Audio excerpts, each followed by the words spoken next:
99 വെള്ളപ്പൊക്കത്തിന് 100 വയസ്സ് തികയുകയാണ്. അച്ചാച്ചാ 2018 വലിയ വെള്ളപ്പൊക്കമായിരുന്നോ?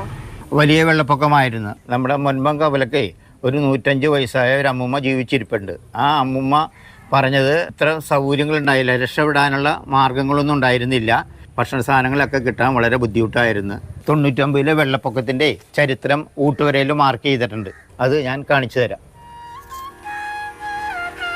അത് ഇതിൻ്റെ വടക്കുവശമാണ്, ഊട്ടുവരയുണ്ട് കേട്ടോ.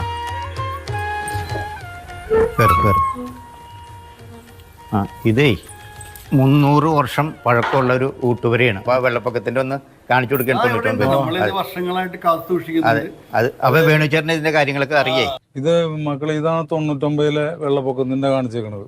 1099 എന്ന് എഴുതിയേക്കണ മലയാളം, അതാണ് 99 വെള്ളപ്പൊക്കം എന്ന് പറയുന്നത്. ഇതാണ് 2018 വെള്ളപ്പൊക്കം. ഇതിലും കുറവായിരുന്നു 2018 വന്നപ്പോ. ആദ്യത്തെ വെള്ളപ്പൊക്കമാണ് വലിയ വെള്ളപ്പൊക്കം. 99 വെള്ളപ്പൊക്കത്തിന് 10 ദിവസമൊക്കെ അമ്പലം അടച്ചിടേണ്ടി വന്നിട്ടുണ്ടെന്ന് പറയുന്നു, പഴയ കാരണന്മാര് പറയുന്നു. ഇതിനൊരു 3 ദിവസമെങ്കിലും അടച്ചിട്ടുണ്ട്. 2018 വെള്ളപ്പൊക്കം കഴിഞ്ഞപ്പോഴാണ് നമ്മളുടെ ഈ വെള്ളപ്പൊക്കത്തിന്റെ ഈ മാർക്കിനെ പറ്റിയുള്ള ഒരു പുറത്ത് ഫ്ലാഷ് ആയത്. അമ്മമ്മയൊക്കെ പറഞ്ഞു കേട്ടിട്ടുണ്ട്. ഞങ്ങളുടെ തറവാടിന്റെ മുകളിലൊക്കെ ഒരുപാട് പേര് താമസിച്ചിട്ടുണ്ട്. ഇവിടെ ഈ പട്ടണം എന്ന് പറയുന്ന സ്ഥലമുണ്ട്, പട്ടണം അമ്പലം. ആ അമ്പലത്തിന്റെ അടുത്ത കുറെ വീടുകളിലൊക്കെ അധികം ഇത്രയും വെള്ളം കയറിയിരുന്നില്ല.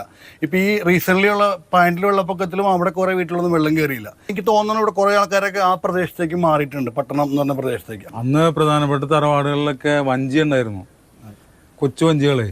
ആ വഞ്ചിയിലൊക്കെ ആൾക്കാർ പോയിരുന്നൊക്കെ പറയുന്നുണ്ട്. കഴിഞ്ഞ പ്രളയത്തിന് ഏറ്റവും വലിയ നാശനഷ്ടമുണ്ടായ ഒരു സ്ഥലമാണ് ഈ പറവൂർ മേഖല. ഇവിടെ വടക്കേക്കര പുതിയാവ് ക്ഷേത്രത്തിൽ വന്നാൽ കഴിഞ്ഞ പ്രളയത്തിൻ്റെ മാത്രമല്ല ഒരു 100 വർഷത്തെ പ്രളയത്തിൻ്റെ ചരിത്രമാണ് നമുക്ക് മനസ്സിലാക്കാൻ കഴിയുന്നത്. നമ്മുടെ സാന്ത്വനയും സ്വാതന്ത്ര്യയൊക്കെ ആ ചരിത്രം മനസ്സിലാക്കി ഇവിടെ നിന്ന് മടങ്ങുകയാണ്. ക്യാമറമാൻ സുജോയ് എഡ്വേർഡിനൊപ്പം ബിനിൽ, മാതൃഭൂമി ന്യൂസ്, കൊച്ചി.